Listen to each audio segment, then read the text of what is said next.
Ivan Popyalof. Once upon a time there was an old couple, and they had 3 sons. 2 of these had their wits about them, but the third was a simpleton, Ivan by name, surnamed Popyalof. For 12 whole years Ivan lay among the ashes from the stove, but then he arose and shook himself, so that 6 poods of ashes fell off from him. Now in the land in which Ivan lived there was never any day, but always night. That was snake's doing. Well, Ivan undertook to kill that snake. So he said to his father, "Father, make me a mace 5 poods in weight." And when he had got the mace, he went out into the fields and flung it straight up in the air, and then he went home. The next day he went out into the fields to the spot from which he had flung the mace on high, and stood there with his head thrown back. So when the mace fell down again, it hit him on the forehead, and the mace broke in 2. Ivan went home and said to his father, "Father, make me another mace, 10 poods one." And then he got it and went out into the fields and flung it aloft. And the mace went flying through the air for 3 days and 3 nights. On the 4th day Ivan went out to the same spot, and when the mace came tumbling down, he put his knee in the way, and the mace broke over it into 3 pieces. Ivan went home and told his father to make him a 3rd mace, one of 15 poods of weight. And when he got it, he went out into the fields and flung it aloft. And the mace was up in the air 6 days. On the 7th, Ivan went to the same spot as before. Down fell the mace, and when it struck Ivan's forehead, the forehead bowed under it. Thereupon he said, "This mace will do for the snake." So when he had got everything ready, he went forth with his brothers to fight the snake. He rode and rode, and presently there stood before him a hut on fowl's legs, and in that hut lived the snake. There all the party came to a standstill. Then Ivan hung up his gloves and said to his brothers, "Should blood drop from my gloves, make haste to help me." When he had said this, he went into the hut and sat down under the boarding. Presently there rode up a snake with 3 heads. His steed stumbled, his hound howled, his falcon clamored. Then cried the snake, "Wherefore hast thou stumbled, O steed? Hast thou howled, O hound? Hast thou clamored, O falcon?" "How can I but stumble," replied the steed, "when under the boarding sits Ivan Popyalof?" Then said the snake, "Come forth, Ivanushka. Let us try our strength together." Ivan came forth, and they began to fight. And Ivan killed the snake, and then sat down again beneath the boarding. Presently there came another snake, a 6-headed one, and him too Ivan killed. And then there came a 3rd, which had 12 heads. Well, Ivan began to fight with him, and lopped off 9 of the heads. The snake had no strength left in him. Just then a raven came flying by, and it croaked, "Croft, croft!"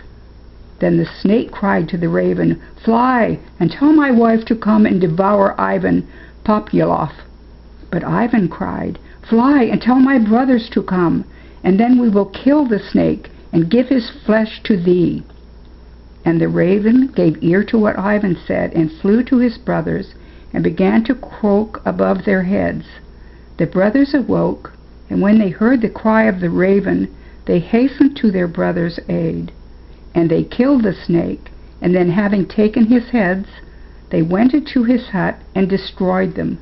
And immediately there was bright light throughout the whole land. After killing the snake, Ivan Popyalof and his brothers set off on their way home. But he had forgotten to take away his gloves, so he went back to fetch them, telling his brothers to wait for him a while.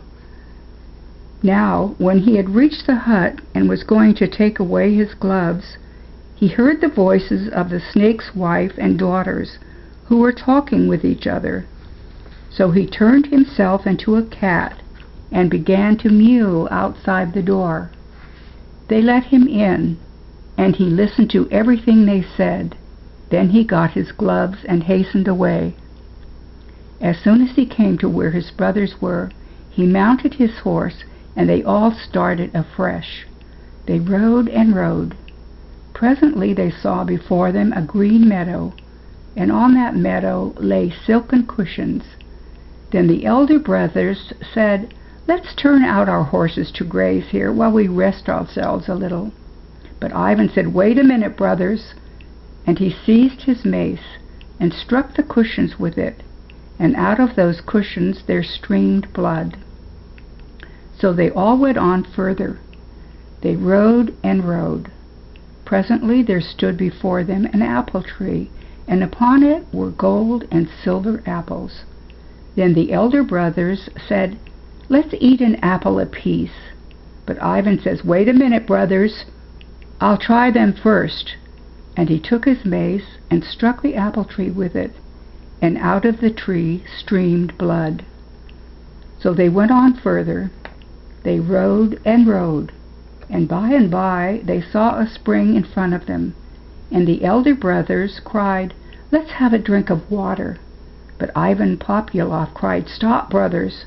And he raised his mace and struck the spring, and its waters became blood. For the meadow, the silken cushions, the apple tree, and the spring were all of them daughters of the snake. After killing the snake's daughters, Ivan and his brothers went on homewards. Presently came the snake's wife flying after them, and she opened her jaws from the sky to the earth, and tried to swallow up Ivan. But Ivan and his brothers threw 3 poods of salt into her mouth. She swallowed the salt, thinking it was Ivan Popyalof, but afterwards, when she had tasted the salt and found out it was not Ivan, she flew after him again. Then he perceived that danger was at hand, and so he let his horse go free, and hid himself behind 12 doors in the forge of Kuzma and Demian. The snake's wife came flying up and said to Kuzma and Demian, "Give me up Ivan Popyalof." But they replied, "Send your tongues through the 12 doors and take him." So the snake's wife began licking the doors, but meanwhile they all heated iron pincers, and as soon as she had sent her tongue through the smithy, they caught tight hold of it and began thumping her with hammers.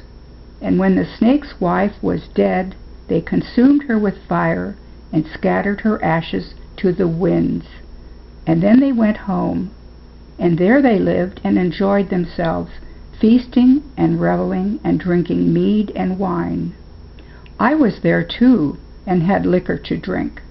It didn't go into my mouth, but only ran down my beard.